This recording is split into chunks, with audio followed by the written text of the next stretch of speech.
इस वीडियो में बिहार का भूगोल के सारे चैप्टर को रिवीजन करेंगे फास्ट में, जिसमें पहला प्रश्न है, बिहार राज्य 83 डिग्री 19 मिनट 50 सेकंड पूर्वी देशांतर से 88 डिग्री 17 मिनट 40 सेकंड पूर्वी देशांतर के मध्य में स्थित है। बिहार राज्य 24 डिग्री 20 मिनट 10 सेकंड उत्तरी अक्षांश से 27 डिग्री 31 मिनट 15 सेकंड उत्तरी अक्षांश के मध्य में अवस्थित है। बिहार राज्य की सीमा वर्तमान में 3 राज्यों से लगती है। उत्तर प्रदेश से 8 जिले लगते हैं। बिहार राज्य की सीमा वर्तमान में 3 राज्यों से लगी हुई है। उत्तर प्रदेश से 8 जिले, झारखंड से 8 जिले और पश्चिम बंगाल से 3 जिले लगे होते हैं और नेपाल देश से अंतर्राष्ट्रीय सीमा लगती है बिहार की।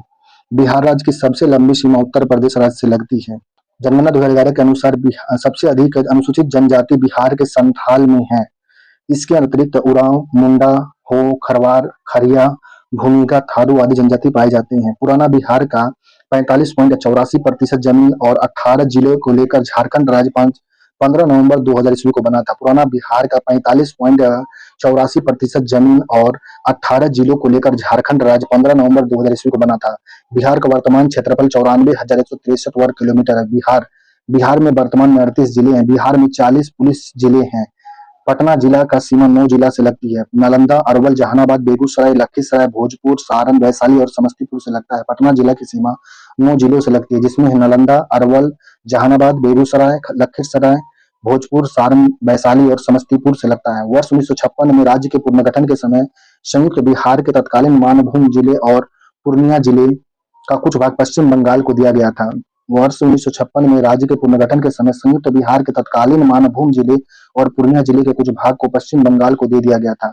बीएचपीसी का मुख्य कार्य है जल विद्युत परियोजनाओं की स्थापना करना, रखरखाव, ऊर्जा उत्पादन और बिक्री करना आदि होता है। बिहार में कोसी, गंडक नदी, सोन नदियों पर बनाए गए परियोजना द्वारा बिजली उत्पादन, सिंचाई और बाढ़ नियंत्रण के बेहतर उपाय किए जा रहे हैं। बिहार में कोसी,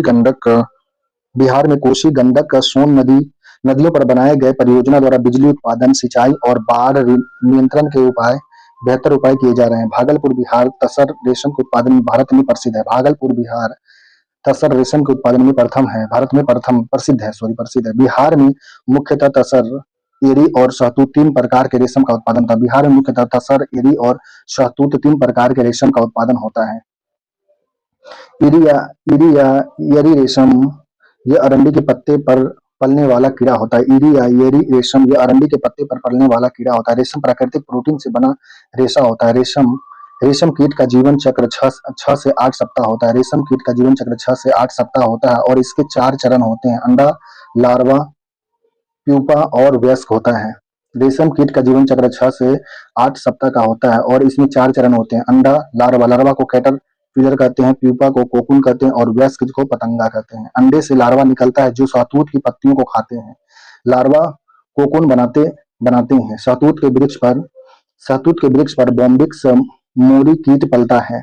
टसर या कोसा रेशम एंथोरिया रेशम कीट के कोकून से उत्पादन रेशम का एक प्रकार है। भागलपुर रेशम टसर एथेरिया फफिया रेशम की कीड़ों के कैकून से प्राप्त होता है। बिहार का तराई प्रदेश भारत नेपाल सीमा के समांतर विस्तृत है। बिहार का तराई प्रदेश भारत नेपाल सीमा के समांतर विस्तृत है। पश्चिम चंपारण, पूर्वी चंपारण, सीतामढ़ी, मधुबनी, सुपौल, अररिया और किशनगंज से 7 जिले तराई प्रदेश के अंतर्गत आते हैं जो नेपाल की अंतर्राष्ट्रीय सीमा बनाते हैं। पश्चिम चंपारण, पूर्वी चंपारण, सीतामढ़ी, मधुबनी, सुपौल, अररिया और किशनगंज ये 7 जिले तराई प्रदेश के अंतर्गत आते हैं जो नेपाल से अंतर्राष्ट्रीय सीमा बनाते हैं। पश्चिम चंपारण से किशनगंज जिले तक विस्तृत है। बिहार में तराई क्षेत्र हिमालय की तलहटी में स्थित एक समतल हरे भरे मैदान को कहते हैं। बिहार में तराई क्षेत्र हिमालय की तलहटी से स्थित एक समतल हरे भरे मैदान होती है। तराई क्षेत्र कंकड़, बालू और मिट्टी के जमाव से बनी है। यह बाढ़ प्रभावित क्षेत्र होता है। तराई क्षेत्र बाढ़ प्रभावित क्षेत्र होता है। तराई क्षेत्र अपनी प्राकृतिक सुंदरता, विशिष्ट संस्कृति और कृषि के लिए प्रसिद्ध होता है। तराई क्षेत्र जो होता है अपनी प्राकृतिक सुंदरता, विविध संस्कृति और कृषि के लिए प्रसिद्ध होता है। मुंगेर पहाड़ी, भीमबाद पहाड़ियां क्षेत्र है बिहार में दक्षिण पहाड़ी क्षेत्र का हिस्सा है। मुंगेर पहाड़ी, भीमबांध पहाड़ियां बिहार में दक्षिण पहाड़ी क्षेत्र का हिस्सा है। बिहार में मुंगेर पहाड़ी क्षेत्र छोटा नागपुर पठार के विस्तार का हिस्सा है। यह उबड़-खुबड़ क्षेत्र है। बिहार राज्य का उत्तरी पश्चिम भाग सोमेश्वर पहाड़ी श्रेणी से घिरा है। बिहार राज्य का उत्तरी पश्चिम भाग सोमेश्वर पहाड़ी की श्रेणी से घिरा हुआ है। सोमेश्वर पहाड़ी की ऊंचाई लगभग 879.4 मीटर है। सोमेश्वर पहाड़ी की ऊंचाई लगभग 879.84 मीटर है। यह पश्चिम चंपारण जिला में स्थित है। सोमेश्वर पहाड़ी की ऊंचाई जो है 879.4 मीटर है, जो पश्चिम चंपारण जिला में स्थित है। सोमेश्वर पहाड़ी बिहार राज्य की सबसे ऊंची चोटी है। यह शिवालिक रेंज का हिस्सा है। सोमेश्वर पहाड़ी बिहार राज्य का सबसे ऊंची चोटी है। यह शिवालिक रेंज का हिस्सा है। बूढ़ी गंडक नदी सोमेश्वर पहाड़ी से निकलती है। बूढ़ी गंडक नदी सोमेश्वर पहाड़ी से निकलती है। कछारी मिट्टी या दोमट मिट्टी यह बिहार में सबसे अधिक क्षेत्र में विस्तृत है। कछारी मिट्टी या दोमट मिट्टी यह बिहार में सबसे अधिक क्षेत्र में विस्तृत है। दोमट मिट्टी कछारी मिट्टी में बालू, सिल्ट और चिकनी मिट्टी मिला हुआ होता है। यह उपजाऊ मिट्टी होता है। दोमट मिट्टी कछारी मिट्टी में बालू, सिल्ट और चिकनी मिट्टी मिला हुआ होता है। यह उपजाऊ मिट्टी होता है। कछारी मिट्टी नदियों द्वारा लाई गई गाद से निर्मित होता है। बिहार में मैदानी भागों में यह मिट्टी पाई जाती है। कछारी मिट्टी नदियों द्वारा लाई गई गाद से निर्मित होता है। बिहार के मैदानी भाग में यह मिट्टी पाई जाती है। संथाल जनजाति बिहार में भागलपुर, सहरसा, बांका और पूर्णिया में निवास करते हैं। संथाल जनजाति बिहार में भागलपुर में, सहरसा और बांका और पूर्णिया जिला में निवास करते हैं। खरवार जनजाति भागलपुर में निवास करती है। खरवार जनजाति भागलपुर में निवास करती है। उरांव जनजाति सुपौल में निवास करती है। उरांव सुपौल में, खरवार भागलपुर में, संथाल जनजाति भागलपुर, सहरसा, बांका, पूर्णिया में। मुंडा जनजाति बक्सर और रोहतास में निवास करती है। मुंडा जनजाति बक्सर और रोहतास में। कोरा जनजाति जमुई में निवास करती है। कोरा जनजाति जमुई में। बिहार में बलसुंदरी, ताल, केवाल मिट्टी, बलथर, भांगर और खादर मिट्टी पाया जाता है। बिहार में बलसुंदरी, ताल, केरल, केवाल, बलथर, भांगर और खादर मिट्टी पाई जाती है। बलसुंदरी मिट्टी पूर्णिया, सहरसा, दरभंगा, किशनगंज तथा मुजफ्फरपुर में पाई जाती है। बलसुंदरी मिट्टी पूर्णिया, सहरसा, दरभंगा, किशनगंज और मुजफ्फरपुर में पाई जाती है। बलसुंदरी मिट्टी को बलुई मिट्टी भी कहते हैं। बलसुंदरी मिट्टी में चूना की मात्रा अधिक होती है तथा यह क्षारीय होता है। बलसुंदरी मिट्टी में चूना की मात्रा अधिक होती है, यह क्षारीय मिट्टी होता है। केराल या केवाल मिट्टी रोहतास, गया, औरंगाबाद, जहानाबाद, मुंगेर और भागलपुर में पाया जाता है। केवाल मिट्टी रोहतास, गया, औरंगाबाद, जहानाबाद, मुंगेर और भागलपुर में पाए जाते हैं। धारवाड़ करम के चट्टान बिहार में सबसे पुराने। धारवाड़ करम की चट्टान बिहार में सबसे पुराने हैं। खड़गपुर पहाड़ियां धारवाड़ करम के हैं। खड़गपुर पहाड़ियां धारवाड़ करम के हैं। रोहतास में बिंद करम की चट्टान पाई जाती है। रोहतास में बिंद करम की चट्टान पाई जाती है। कैमूर और सोन नदी घाटी में बिंद करम की चट्टान पाई जाती है। कैमूर और सोन नदी घाटी में बिंद करम की चट्टान पाई जाती है।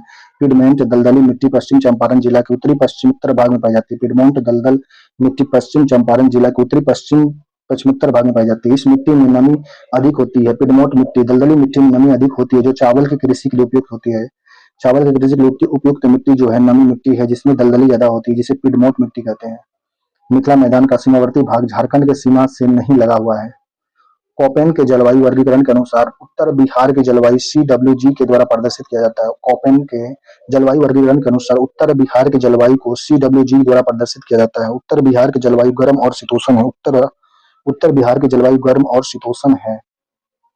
थर्वेट योजना के अनुसार पूर्वी बिहार की जलवायु सी स्क्वायर प्रकार की। थॉर्नथवेट योजना के अनुसार पूर्वी बिहार की जलवायु सी स्क्वायर प्रकार की है। पूर्वी बिहार की जलवायु नम उप आर्द्र संक्रमणकालीन है।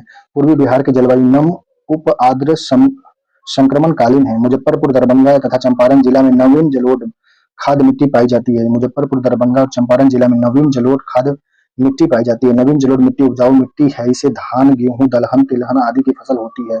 नवीन जलोढ़ मिट्टी उपजाऊ मिट्टी है। इसमें धान, गेहूं, दलहन, तिलहन आदि पाए जाते हैं, फसल होती है। कैमूर का पठार चूना पत्थर के लिए प्रसिद्ध है। यहाँ बलुआ पत्थर भी पाया जाता है। कैमूर का पठार चूना पत्थर के लिए प्रसिद्ध है। यहाँ बलुआ पत्थर भी पाया जाता है। उत्तर बिहार बाढ़ के लिए अधिक प्रसिद्ध कुख्यात है। उत्तर बिहार बाढ़ के लिए प्रसिद्ध है।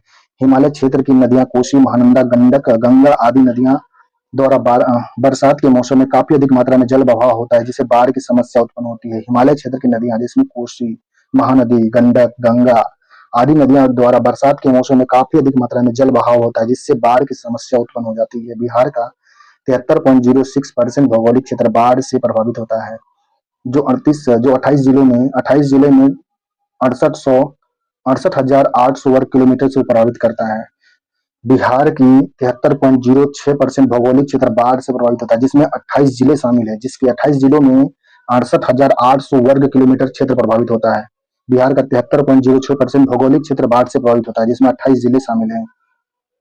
सोमेश्वर श्रेणी और शिवालिक श्रेणी का निर्माण एक ही काल प्लेस्टोसीन काल में हुआ था। सोमेश्वर श्रेणी और शिवालिक श्रेणी का निर्माण एक ही काल प्लेस्टोसीन काल में हुआ था। पटना का स्थानीय समय 85 डिग्री 1 डिग्री पूरब भारत के मानक 82.5 डिग्री से आगे है। पटना का स्थानीय समय जो है 85 डिग्री 1 डिग्री उत्तर ईस्ट पूरब भारत के मानक समय 82.5 डिग्री से आगे है। बिहार का राजगीर शहर 5 पहाड़ियों से घिरा है। बिहार का राजगीर शहर 5 पहाड़ियों से घिरा है। विपुलगिरी, रत्नागिरी, उदयगिरी, स्वर्णगिरी और वैभवगिरी, ये 5 राजगीर की पहाड़ियां हैं। बिहार का राजगीर जो 5 पहाड़ी से घिरा है, उस पहाड़ियों का नाम है विपुलगिरी, रत्नागिरी, उदयगिरी, स्वर्णगिरी और वैभवगिरी है। ये 5 पहाड़ियों से राजगीर घिरा हुआ है। विपुलगिरी, रत्नागिरी, उदयगिरी, स्वर्णगिरी और वैभवगिरी। गया शहर 3 ओर से मंगला गौरी सिंह स्थान, रामशिला और ब्राह्मयोनि पहाड़ी से घिरा हुआ है। गया शहर 3 ओर से मंगला गौरी, श्रृंगार स्थान, रामशिला और ब्राह्मयोनि पहाड़ियों से घिरा है। कोसी नदी को बिहार का शोक अभिशाप कहा जाता है। उत्तरी बिहार में प्रत्येक वर्ष इसी नदी में भयानक बाढ़ आती है। 18 अगस्त 2008 के कुशहा तटबंध कोसी का टूटा था, जिससे भयानक त्रसियादी आई थी।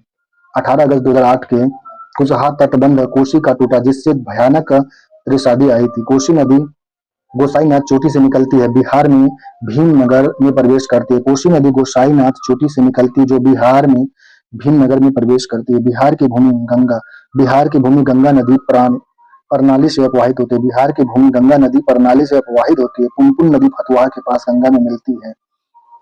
पुनपुन नदी पलामू जिले में छोटा नागपुर पठार से निकलता है, बिहार में औरंगाबाद जिला में प्रवेश करती है। यह नदी गया, जहानाबाद और पटना जिला से होकर प्रभावित होती है। मोहर और दरगाह पुनपुन की सहायक नदियां। मोहर और दरगाह पुनपुन की सहायक नदियां। गंगा नदी की दियारा भूमि जलोढ़ मिट्टी और रेत से बना हुआ है, जो जायद फसल के लिए विख्यात है। गंगा नदी की दियारा भूमि जलोढ़ मिट्टी और रेत से बना हुआ है, जो जायद फसल के लिए विख्यात है। सोन नदी अमरकंटक पहाड़ के पूर्व से निकलता है। सोन नदी अमरकंटक पहाड़ से पूर्व से निकलता है। सोन नदी मुख्यतः छत्तीसगढ़, मध्य प्रदेश, उत्तर प्रदेश, झारखंड एवं बिहार में प्रभावित होने वाली नदी है। सोन नदी मुख्यतः छत्तीसगढ़, मध्य प्रदेश, उत्तर प्रदेश, झारखंड और बिहार में प्रभावित होने वाली नदी है। सोन और पुनपुन उत्तर दिशा की ओर प्रभावित होते हुए गंगा में मिलती है। सोन और पुनपुन उत्तर दिशा की ओर प्रभावित होते हुए गंगा में मिलती है। कोसी नदी की 7 धाराओं में मुख्यतः 3 धाराओं सोन कोसी, अरुण कोसी और तैमूर कोसी के संगम से बनता है। सोन नदी की 7 धाराओं में मुख्यतः 3 धाराओं सोन कोसी, अरुण कोसी और तुमर कोसी के संगम से ही कोसी नदी का निर्माण होता है। बिहार के तराई प्रदेश भारत नेपाल सीमा के समांतर विस्तृत है। कैमूर जिले में तेल्हार कुंड जलप्रपात अवस्थित है। कैमूर जिला में तेल्हार कुंड जलप्रपात अवस्थित है। बिहार का जूट उत्पादन में पश्चिम बंगाल के बाद भारत का दूसरा स्थान है। बिहार का जूट उत्पादन में पश्चिम बंगाल के बाद दूसरे स्थान पर बिहार का स्थान है। भारतीय भूवैज्ञानिक के अनुसार 2025 में बिहार में कोयला का भंडार 309.53 मिलियन टन मापित है और कुल संसाधन अनुमानित है 4,437.18 मिलियन टन है। भारतीय भूवैज्ञानिक के अनुसार 2025 में बिहार में कोयला का भंडार 309.53 मिलियन टन मापित है और कुल संसाधन अनुमानित है बिहार में 4,437.18 मिलियन टन है। बिहार में कोयला भागलपुर और मुंगेर जिला में पाया जाता है। बिहार में पाइराइट का उत्पादन सबसे अधिक होता है। यह रोहतास जिला के अमझोर में सबसे अधिक पाया जाता है। बिहार में पाइराइट का उत्पादन सबसे अधिक होता है। यह रोहतास जिला के अमझोर में सबसे अधिक पाया जाता है। पाइराइट बिहार में सबसे ज्यादा रोहतास के अमझोर में पाया जाता है। बिहार में जमुई में सोना जीएसआई के अनुसार देश का 44% सोना का अनुमान है। बिहार में सोना देश में भारत का 44% सोना बिहार में है, जो जमुई में है। बिहार में गया, मुंगेर, भागलपुर, नवादा आदि जिला में अभ्रक पाया जाता है। बिहार में गया, मुंगेर, भागलपुर, नवादा आदि जिला में अभ्रक पाया जाता है। मूरी एल्युमिनियम प्लांट के लिए प्रसिद्ध है। मूरी का एल्युमिनियम प्लांट हिंडाल्को द्वारा संचालित हुआ है। मूरी का एल्युमिनियम प्लांट हिंडाल्को द्वारा संचालित है। इसकी स्थापना 1948 में की गई थी। 1948 में मूरी का एल्युमिनियम प्लांट हिंडाल्को द्वारा संचालित 1948 में किया गया था।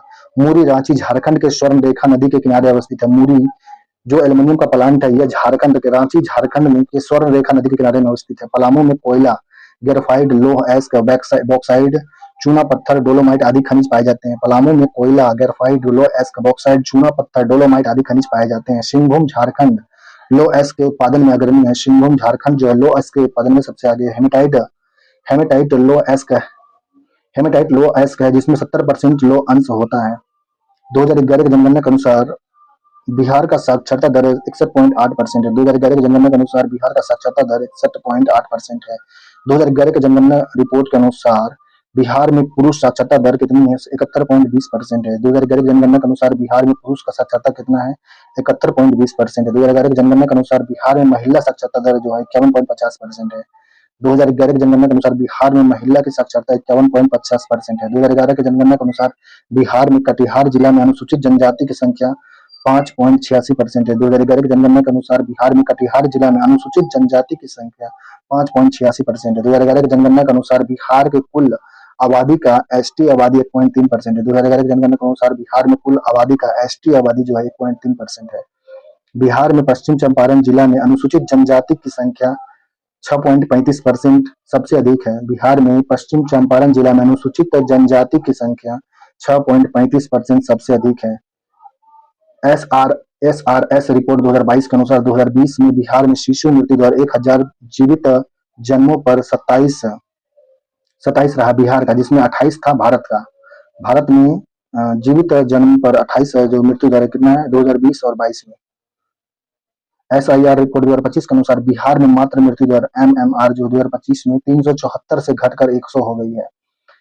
एसआरआई रिपोर्ट 2025 के अनुसार बिहार में मात्र मृत्यु दर 2025 में 374 से घटकर 100 रह गई है। मात्र मृत्यु दर घटी है, 100 हो गई है। जिसमें एसआरएस रिपोर्ट 2025 के अनुसार बिहार में प्रसव संस्थान 74% से अधिक है। एसआरएस रिपोर्ट 2025 के अनुसार बिहार में प्रसव संस्थान 74% से अधिक है। बिहार में 2011 की जनगणना के अनुसार सर्वाधिक घनत्व वाला जिला शिवहर है। शिवहर में जनसंख्या घनत्व कितना 1880 है। इसके बाद क्रमशः पटना का था। पटना में 1823 है, दरभंगा में 1728, वैशाली में 1717 और बेगूसराय में है 1549 व्यक्ति हैं। बिहार में 2011 की जनगणना के अनुसार सर्वाधिक जनसंख्या घनत्व शिवहर जिला में कितना है 1880 लोग होते हैं। इसके बाद क्रमशः पटना में जनसंख्या घनत्व कितना 1823 है, दरभंगा में जनसंख्या घनत्व 1728 है, वैशाली में 1717 और बेगूसराय में 1549 व्यक्ति है प्रति वर्ग किलोमीटर में है। 2011 की जनगणना के अनुसार बिहार का सबसे बड़ा आबादी वाला जिला पटना है। पटना की आबादी कितनी है 2011 के अनुसार में 58,38,465 लोग हैं पटना में। 2011 की जनगणना के अनुसार अभी बढ़ गया होगा। बिहार में मधेपुरा जिला की जनसंख्या वृद्धि दर 2001 से 11 के बीच सर्वाधिक रहा। 31.12% वृद्धि हुआ है मधेपुरा में। क्षेत्रफल की दृष्टि से बिहार का सबसे बड़ा जिला पश्चिम चंपारण है। क्षेत्रफल में सबसे बड़ा जिला पश्चिम चंपारण, जनसंख्या में ज्यादा कौन? पटना है। क्षेत्रफल पश्चिम चंपारण का क्षेत्रफल है 5228 वर्ग किलोमीटर है। बिहार का सबसे बड़ा क्षेत्रफल में जिला जो पश्चिम चंपारण, जिसका क्षेत्रफल कितना है 5228 किलोमीटर है, वर्ग किलोमीटर है। 2011 की जनगणना के अनुसार भारत की कुल जनसंख्या के सापेक्ष बिहार की जनसंख्या कितनी है 8.59% है। 2011 की जनगणना के अनुसार भारत की कुल जनसंख्या का बिहार में जनसंख्या कितनी है 8.59% है। 2011 की जनगणना के अनुसार बिहार में लिंगानुपात सबसे अधिक गोपालगंज जिला की है, जिसमें 1000 प्रति पुरुष पर 1021 महिलाएं हैं। 1021 महिला गोपालगंज में है। सबसे ज्यादा लिंगानुपात गोपालगंज का है। 2011 की जनगणना के अनुसार 88.7% जनसंख्या ग्रामीण क्षेत्र में और 11.30% जनसंख्या नगर क्षेत्र में निवास करती है। बिहार की जनसंख्या 2011 की जनगणना के अनुसार 88.7% ग्रामीण में रहते हैं और शहरी क्षेत्र में रहते हैं 11.30%। 88.7% ग्रामीण जनसंख्या है और शहरी जनसंख्या 11.30% है बिहार के। 2011 की जनगणना के अनुसार बिहार में पटना सबसे नगरीकृत है जिला है, जिसमें 43.07 है। 2011 की जनगणना के अनुसार बिहार में पटना सबसे नगरीकृत जिला है। नगरीकृत जिला में 43.07 जिले हैं। 2011 की जनगणना के अनुसार महाराष्ट्र राज्य का दूसरा सबसे अधिक जनसंख्या वाला राज्य है महाराष्ट्र। 2011 की जनगणना के अनुसार महाराष्ट्र भारत का दूसरा सबसे अधिक जनसंख्या घनत्व वाला राज्य है, दूसरा नंबर पे। मुंडा जनजाति मुख्य रूप से सबसे अधिक झारखंड राज्य में पाई जाती है। मुंडा जनजाति सबसे ज्यादा झारखंड राज्य में पाई जाती है। 2001 से 2011 के बीच सबसे कम महिला साक्षरता दर सहरसा जिला की है। 1 से 11 के बीच में साक्षरता दर सबसे कम सहरसा जिला का है, जिसमें 41.68% महिला पढ़ी लिखी है। 2011 की जनगणना के अनुसार बिहार के 3 सबसे कम आबादी वाले जिले हैं। शेखपुरा में सबसे कम आबादी है, कितना है 6,36,400 42 है। शिवहर में 6,56,246 है। अरवल में है 7 लाख, सॉरी 7,08,43 है। 2011 की जनगणना के अनुसार बिहार में बाल लिंगानुपात 0 से 6 वर्ष की आयु में 935 प्रति हजार पे 1,000 क्या बोलते हैं, 2011 की जनगणना के अनुसार में बिहार में बाल लिंगानुपात कितना, 1,000 पुरुष बच्चे पर 935 बच्चियां हैं, जिसमें 0 से 6 वर्ष की उम्र का बाल लिंगानुपात निकाला जाता है, 0 से 6 वर्ष की उम्र के बीच में। बिहार में सर्वाधिक बाल लिंगानुपात कहाँ का है, 2011 के अनुसार, जनगणना के अनुसार किशनगंज जिला में, जिसमें 971 बच्चे हैं, 971 बच्चियां हैं 1,000 बच्चे पुरुष पर। बिहार में रोहतास जिला की साक्षरता दर 73.37% सबसे अधिक है। बिहार में रोहतास जिला की साक्षरता दर 73.37% सबसे ज्यादा है। बिहार की 1981-91 के दशक में जनसंख्या वृद्धि दर 23.34% थी। बिहार आर्थिक सर्वेक्षण 2021-22 के अनुसार बिहार वर्तमान शहरीकरण कितना हुआ है, बिहार का 15.3% हुआ है। 2011 की जनगणना के अनुसार सबसे अनुसार शहरीकरण के बढ़ते इस स्तर के अनुसार बिहार के जिले का सही क्रम क्या होगा।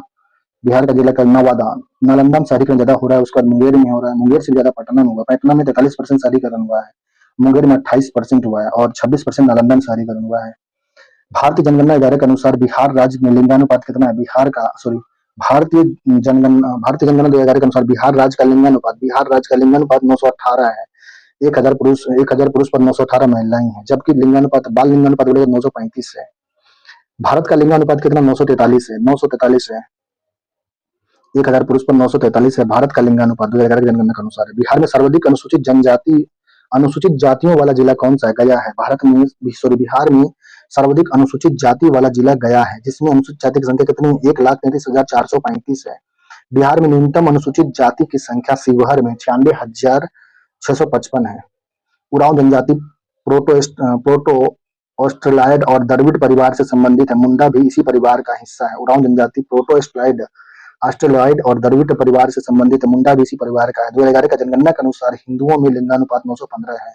2011 की जनगणना के अनुसार हिंदुओं में लिंगानुपात 915 है। बिहार का प्रथम रामसर क्षेत्र बेगूसराय जिला में स्थित है। बिहार का प्रथम रामसर क्षेत्र बेगूसराय जिला में स्थित है। बेगूसराय जिला में कांवर झील को 2020 में रामसर साइट में शामिल किया गया।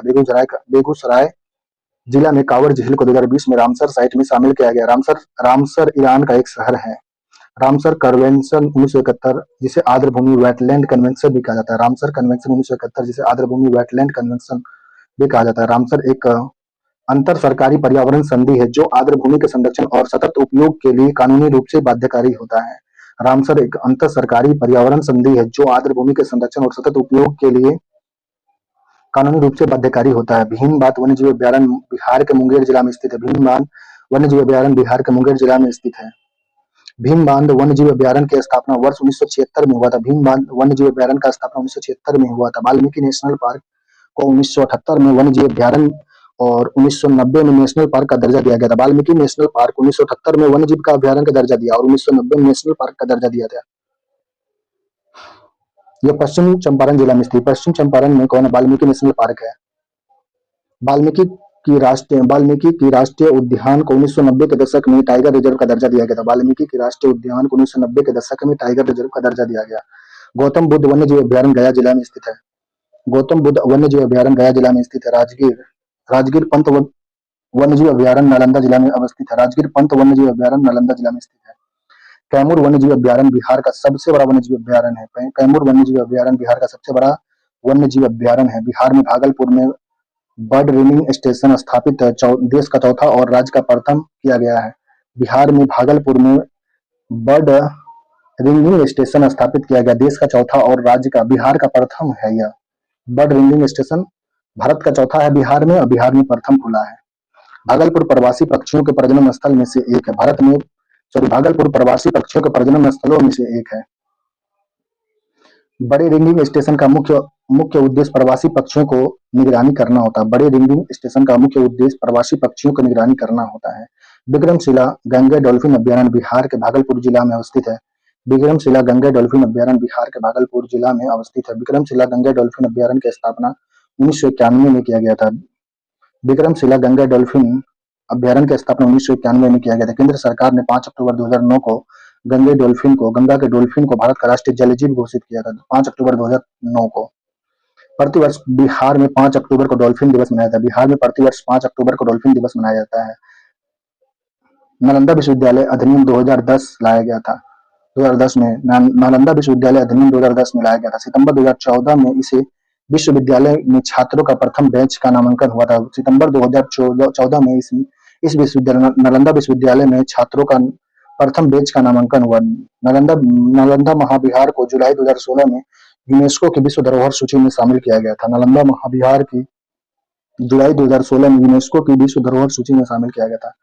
महाबोधि मंदिर को यूनेस्को के विश्व धरोहर सूची में 2002 में घोषित किया गया। महाबोधि मंदिर को यूनेस्को के विश्व धरोहर सूची में 2002 में घोषित किया गया था।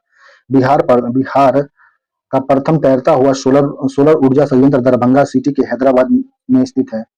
बिहार का प्रथम तैरता हुआ सोलर ऊर्जा संयंत्र दरभंगा सिटी के हैदराबाद में स्थित है। विष्णुपद मंदिर और महाबोधि मंदिर कॉरिडोर बनाने की मंजूरी 2024-25 के केंद्रीय बजट में किया गया। विष्णुपद और महाबोधि मंदिर कॉरिडोर बनाने की मंजूरी 2024-25 के केंद्रीय बजट में किया गया है।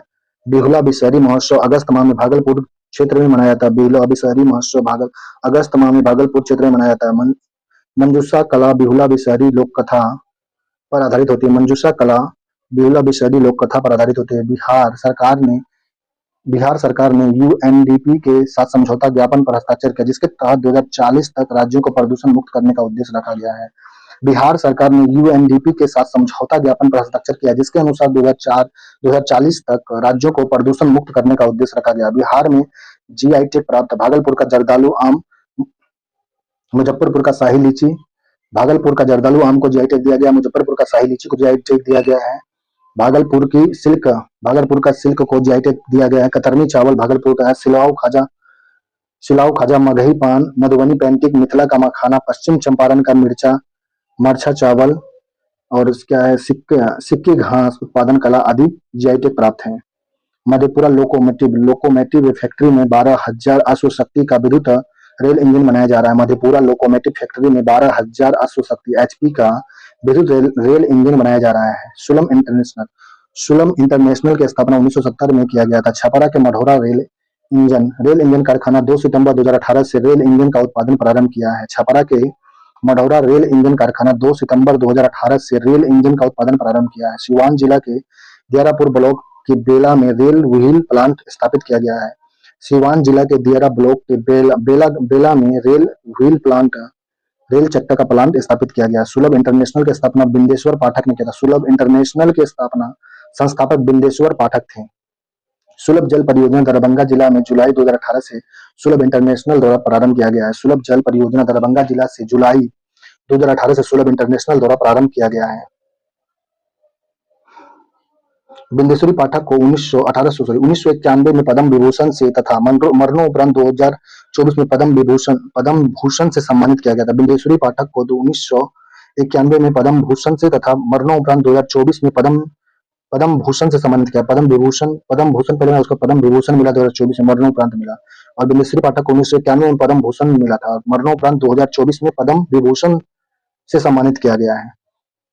नेपाल की प्रथम बहुराष्ट्रीय पेट्रोल पाइपलाइन बिहार में मोतिहारी से प्रारंभ होकर नेपाल के अमलेखगंज तक 196 किलोमीटर लंबी पाइपलाइन का उद्घाटन 10 सितंबर 2019 को नेपाल और भारत के प्रधानमंत्री ने संयुक्त रूप से किया है।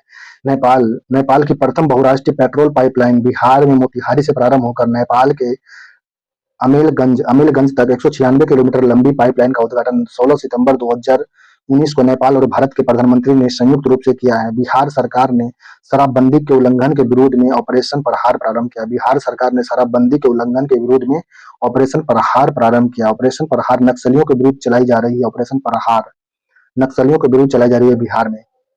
बिहार का प्रथम रामसर साइट कांवर झील कांवरताल बेगूसराय का आर्द्रभूमि क्षेत्र है, जिसे 39वां रामसर साइट घोषित किया गया है। बिहार का प्रथम रामसर साइट है कांवर झील, जो भारत का 39वां रामसर साइट घोषित किया गया है। आर्द्रभूमि क्षेत्र है जो बेगूसराय के कांवरताल में स्थित है। भारत के 81वां और 82वां रामसर साइट नागी पक्षी अभ्यारण्य और 81वां है नागी पक्षी अभ्यारण्य और 82वां नकटी पक्षी अभ्यारण्य, जो बिहार का दूसरा और तीसरा रामसर साइट है। बिहार का दूसरा और तीसरा रामसर साइट, पहला रामसर साइट कौन था? कांवर झील, जो बेगूसराय का है। और 81वां रामसर साइट कौन सा है बिहार का? ये नागी, क्या नाम है? रामसर साइट है नागी पक्षी अभ्यारण्य है। और 82वां रामसर साइट जो बना है यह है नकटी नकटी पक्षी अभ्यारण्य है, जो बिहार का पहला, दूसरा और तीसरा रामसर साइट है। नागी और नकटी पक्षी अभ्यारण्य बिहार के जमुई जिला में स्थित है। पहला जो था बेगूसराय में था, क्या नाम था उसका, कांवड़ झील था, ये प्रथम रामसर साइट था। और आर्द्रभूमि क्षेत्र जिसे 39वां रामसर साइट घोषित किया गया था, 39वां घोषित किया गया था तो बिहार का प्रथम था। और अभी जो बिहार का 81वां घोषित किया गया है नागी पक्षी अभ्यारण्य जो जमुई का है, यह भारत का दूसरा पक्षी रामसर साइट है। और 82वां रामसर साइट, 82वां जो था इसका नाम था क्या, नकटी पक्षी अभ्यारण्य जो जमुई का है, यह भारत का तीसरा, सॉरी बिहार का तीसरा है अभ्यारण्य है। कोसी कोसी मैदान की मध्य भूमि, कोसी मैदान की मध्य समुद्री तल से औसत ऊंचाई 30 मीटर है। कोसी मैदान की मध्य समुद्री तल से औसत ऊंचाई 30 मीटर है। कोसी नदी को बिहार का शोक अभिशाप कहा जाता है। उत्तरी बिहार में प्रत्येक वर्ष इसी नदी में भयानक बाढ़ आती है। 18 अगस्त 2008 को कोसा तट कोसी का बांध टूटा, जिससे भयानक परेशानी आई थी। शुद्ध बोया गया क्षेत्र एक ऐसा क्षेत्र होता है जिस पर वर्ष में एक बार फसल उगाई जाती है। कार्तिक मास के शुक्ल पक्ष के छठवें दिन छठ पूजा होती है। कार्तिक मास के शुक्ल पक्ष के 6वें दिन छठ पूजा होती है। छठ पूजा बिहार का सबसे बड़ा त्योहार है। गणेश चतुर्थी महाराष्ट्र का मुख्य पर्व है। औरंगाबाद के देव में बिहार का प्रसिद्ध सूर्य मंदिर स्थित है। मोतिहारी में फरवरी माह के कुंभ मेला का आयोजन किया जाता है। सोनपुर गंडक और गंगा नदी के तट पर अवस्थित है। सोनपुर गंडक और गंगा नदी के तट पर अवस्थित है। सोनपुर में प्रत्येक वर्ष कार्तिक पूर्णिमा के अवसर पर प्रसिद्ध पशु मेला का आयोजन किया जाता है। सोनपुर में प्रसिद्ध पशु मेला को एशिया का सबसे बड़ा पशु मेला के रूप में जाना जाता है। सोनपुर मेला कार्तिक पूर्णिमा से प्रारंभ होकर एक माह तक 32 दिनों तक लगाया जाता है। सोनपुर मेला कार्तिक पूर्णिमा से प्रारंभ होकर एक माह तक 32 दिनों तक लगाया जाता है। सोनपुर मेला 32 दिन तक चलता है। सोनपुर पशु मेला को हरियर क्षेत्र पशु मेला के नाम से जाना जाता है। यही वह स्थान है जो राजेंद्र मोक्ष स्थल के नाम से भी जाना जाता है। पौराणिक कथा के अनुसार भगवान विष्णु ने गज हाथी को मगरमच्छ से बचाया था। इसी स्थान पे सोनपुर मेला जाना लगता है हरिहर क्षेत्र में। वहां पे पौराणिक कथा के अनुसार भगवान विष्णु ने गज हाथी को मगरमच्छ से बचाया था। बिहार में सुजनी कला मुजफ्फरपुर जिला के भुसरा गांव में प्रारंभ हुई है। सुजनी कला मुजफ्फरपुर के जिला भुसरा गांव से प्रारंभ हुई है सुजनी कला। भारतीय हस्तशिल्प के संदर्भ में बिहार में सुजनी एक प्रसिद्ध प्रकार की कढ़ाई की जाती है। भारतीय हस्तशिल्प के क्षेत्र में बिहार में सुजनी एक प्रकार की कढ़ाई है। बिहार के सुजनी कढ़ाई को जीआई टैग 2006 में मिला था। पद्मश्री निर्मला देवी को सुजनी कला को पुनर्जीवित किया था। पद्मश्री निर्मला देवी सुजनी कला को पुनर्जीवित किया था। विश्व का प्रथम लिंग साहित्य महोत्सव अप्रैल 2017 को पटना में आयोजित किया गया था। विश्व का प्रथम लिंग साहित्य महोत्सव अप्रैल 2017 को पटना में आयोजित किया गया था। लिंग साहित्य का मुख्य उद्देश्य साहित्य क्षेत्र में प्रसिद्ध लोगों के अनुभव को जानने और लैंगिक समानता के लिए जागरूक का एक मंच के रूप में प्रयोग करना था। सीता माता की विश्व की सबसे ऊंची मूर्ति 251 मीटर का निर्माण सीतामढ़ी जिला में किया जा रहा है। सीता माता का विश्व की सबसे ऊंची मूर्ति 251 मीटर का निर्माण सीतामढ़ी जिला में किया जा रहा है। केंद्र सरकार ने इस मंदिर के निर्माण के लिए 500 करोड़ रुपए आवंटन किया। केंद्र सरकार इस मंदिर सीता माता के मंदिर के लिए सीतामढ़ी में जो हो रहा है, केंद्र सरकार 500 करोड़ रुपए आवंटन किया है। इस मूर्ति की विश्व की सबसे ऊंची मूर्ति होगी, 251 मीटर ऊंचाई होगा इस मूर्ति का। सीतामढ़ी को मुख्य रूप से सीता देवी के स्थल जन्म स्थान पुनौरा धाम के रूप में जाना जाता है। सीतामढ़ी को मुख्य रूप से सीता देवी के जन्म स्थान पुनौरा धाम के रूप में जाना जाता है। बागमती नदी सीतामढ़ी जिला से होकर बहती है। बागमती नदी सीतामढ़ी जिला से होकर बहती है। नव नालंदा महाविहार की स्थापना 1951 में बिहार सरकार द्वारा किया गया था, जो बौद्ध अध्ययन का आधुनिक केंद्र है। नव नालंदा महाविहार का स्थापना 1951 में बिहार सरकार द्वारा किया गया था। बौद्ध अध्ययन का आधुनिक केंद्र है। बिहार में मार्च 2024 तक राष्ट्रीय राजमार्गों की संख्या कितनी है? 61,131.80 किलोमीटर है। बिहार में मार्च 2024 तक राष्ट्रीय राजमार्ग की संख्या कुल लंबाई है 6131.80 किलोमीटर है। बिहार में प्रति वर्ष 1 लाख जनसंख्या पर राष्ट्रीय राजमार्ग की लंबाई 4.45 किलोमीटर है। बिहार में प्रति 1 लाख जनसंख्या पर राष्ट्रीय राजमार्ग की लंबाई 4.45 किलोमीटर है। आर्थिक समीक्षा 2024-25 भारत में प्रति 1 लाख जनसंख्या पर राष्ट्रीय जलमार्ग की लंबाई 10.90 किलोमीटर है। आर्थिक समीक्षा 2024-25 भारत में प्रति 1 लाख जनसंख्या पर राष्ट्रीय राजमार्ग की लंबाई 10.90 किलोमीटर है। वहीं पे बिहार में कितना है? यह 1 लाख पर बिहार में 4.45 किलोमीटर है। लखनदेई नदी नेपाल से निकलकर बिहार में सीतामढ़ी जिला में प्रवेश करती है और बागमती नदी में जाकर मिल जाती है। लखनदेई नदी नेपाल से निकलकर बिहार में सीतामढ़ी जिला में प्रवेश करती है और बागमती नदी में मिल जाती है। सीतामढ़ी शहर लखनदेई नदी के तट पर अवस्थित है। सीतामढ़ी शहर लखनदेई नदी के तट पर स्थित है। पूर्व मध्य रेलवे का मुख्यालय हाजीपुर में स्थित है। पूर्व मध्य रेलवे क्षेत्र के अंतर्गत सोनपुर, समस्तीपुर, दानापुर, पंडित दीनदयाल उपाध्याय, मुगल सराय तथा धनबाद मंडल आते हैं। पूर्व मध्य रेलवे क्षेत्र के अंतर्गत सोनपुर, समस्तीपुर, दानापुर, पंडित दीनदयाल उपाध्याय, मुगल सराय तथा धनबाद मंडल आते हैं। मधेपुरा लोकोमोटिव फैक्ट्री के निर्मित भारत का सबसे शक्तिशाली विद्युत रेल इंजन का सामर्थ्य कितना है? 12,000 एचपी है। 12,000 अश्वशक्ति है। मधेपुरा मधेपुरा लोकोमोटिव फैक्ट्री से निर्मित भारत का सबसे शक्तिशाली विद्युत रेल इंजन का सामर्थ्य 12,000 विश्व अश्वशक्ति है, एचपी 12,000 एचपी है। भारी मशीन निर्माण प्लांट HECL रांची झारखंड में स्थित है। भारी मशीन निर्माण प्लांट जो है HECL रांची झारखंड में स्थित है। 1958 में हेवी इंजीनियरिंग कॉर्पोरेशन लिमिटेड की स्थापना की गई थी। यह सार्वजनिक क्षेत्र का उपक्रम है। 1958 में हेवी इंजीनियरिंग कॉर्पोरेशन लिमिटेड की स्थापना की गई थी। यह सार्वजनिक क्षेत्र का उपक्रम है।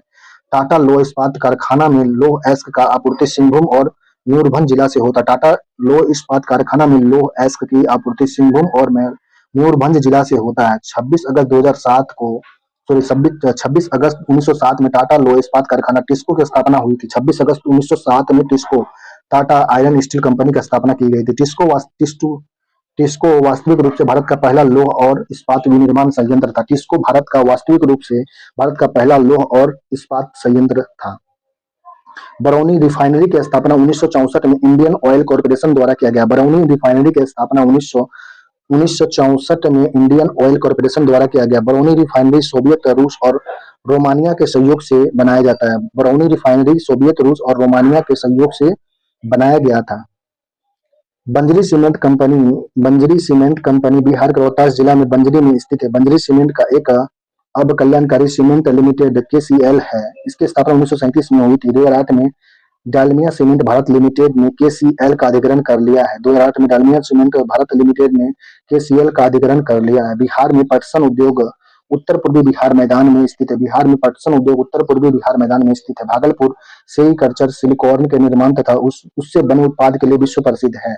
भागलपुर सेरीकल्चर सिलिकॉन के निर्माण तथा उससे बने उत्पाद के लिए विश्व प्रसिद्ध है। भागलपुर में नाथनगर सिल्क सेंटर के नाम से जाना जाता है। भागलपुर में नाथनगर सिल्क सेंटर के नाम से जाना जाता है। बिहार में गया के मानपुर में वस्त्र उद्योग केंद्र है। बिहार में 904 ईस्वी में मढ़ौरा सारण जिला में आधुनिक चीनी मिल की स्थापना की गई थी। बिहार में 1904 में मढ़ौरा सारण जिला में आधुनिक चीनी मिल की स्थापना की गई थी।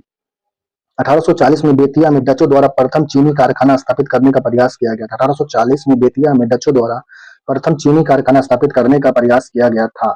बिहार के उद्योग का कमिश्नर कार्यालय पटना में स्थित है। बिहार के उद्योगों का कमिश्नर कार्यालय पटना में स्थित है। भद्रा नदी के किनारे स्थित तथा बाबा बुदन पहाड़ी में मैग्नीज लोहा एवं चूना पत्थर खनिज मिलता है। भद्रा नदी के किनारे स्थित है तथा बाबा बुदन पहाड़ी में से मैग्नीज लोहा एवं चूना पत्थर खनिज मिलता है। GE एंड अल्स्टॉम संयुक्त राज्य अमेरिका की कंपनी है जो मढ़ौरा के लोकोमोटिव कारखाना स्थापित किया है। GE एंड अल्स्टॉम संयुक्त राज्य अमेरिका की कंपनी है जो मढ़ौरा से लोकोमोटिव कारखाना स्थापित किया है।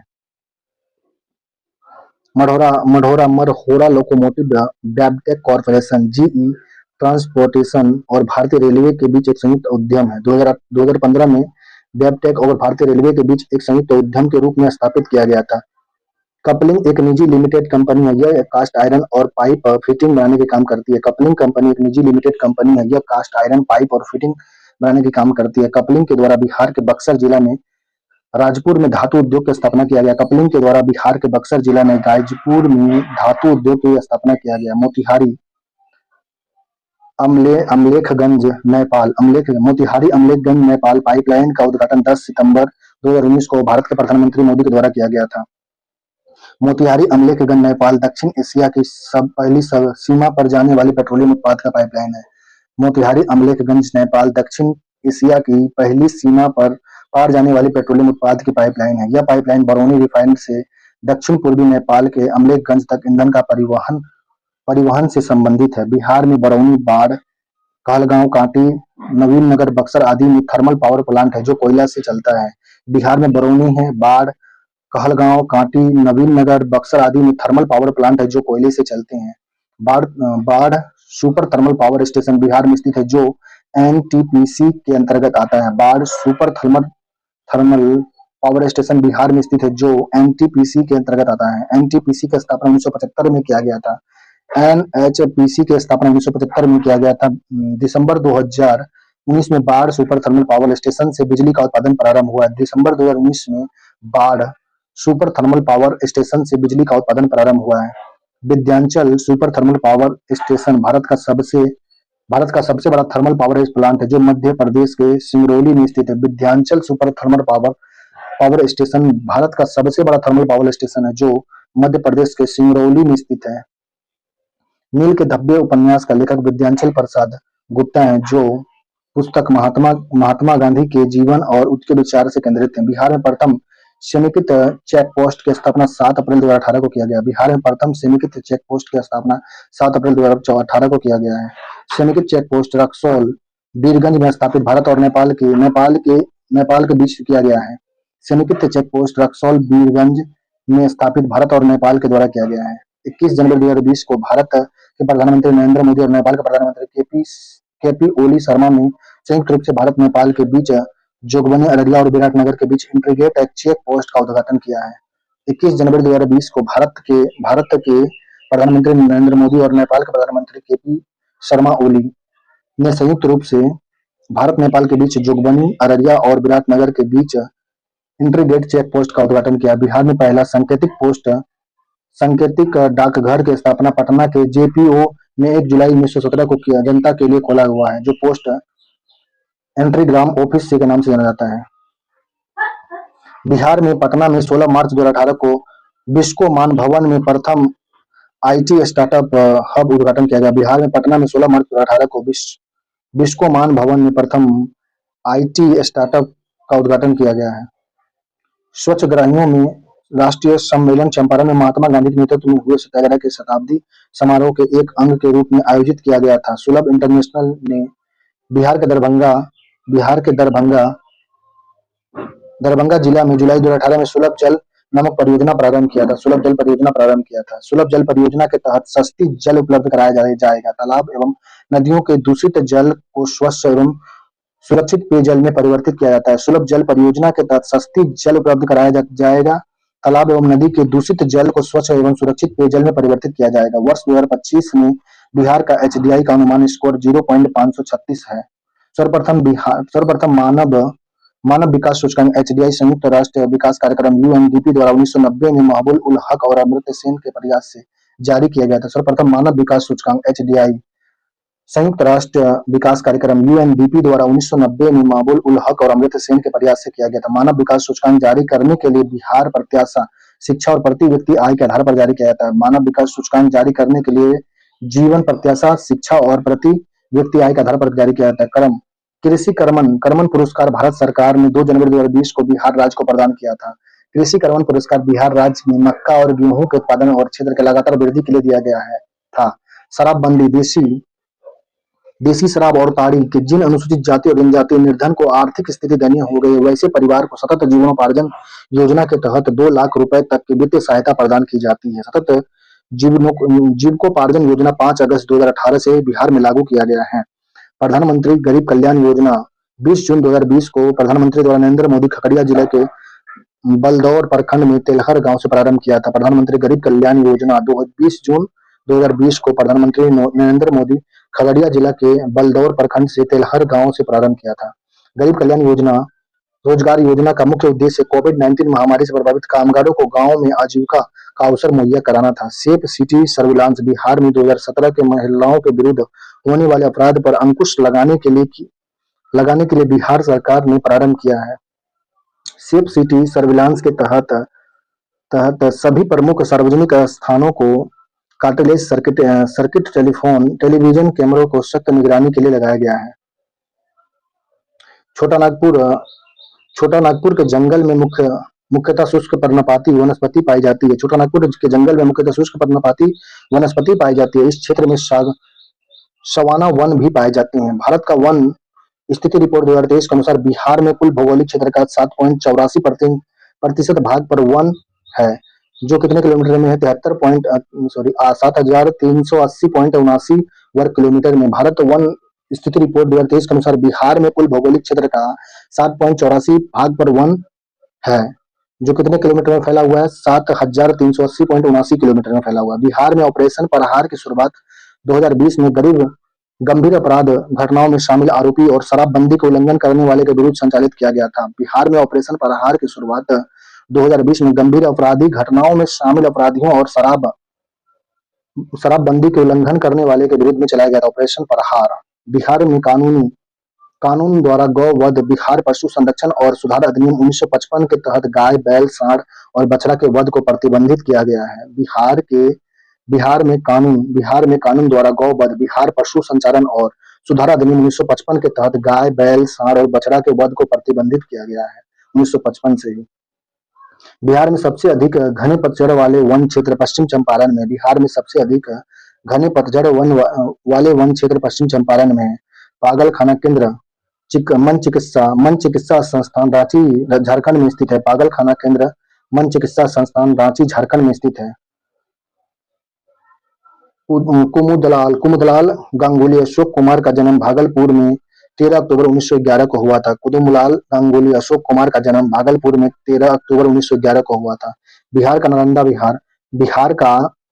नालंदा विहार महाविहार पुरातात्विक स्थल 116 तथा बोध गया स्थित महाबोधि मंदिर परिसर 2002 में यूनेस्को की विश्व धरोहर स्थल सूची में शामिल किया गया था। कोशी मैदान के मध्य समुद्री तल की औसत ऊंचाई 30 मीटर है। कोशी मैदान के मध्य समुद्री तल जो है औसत ऊंचाई 30 मीटर है।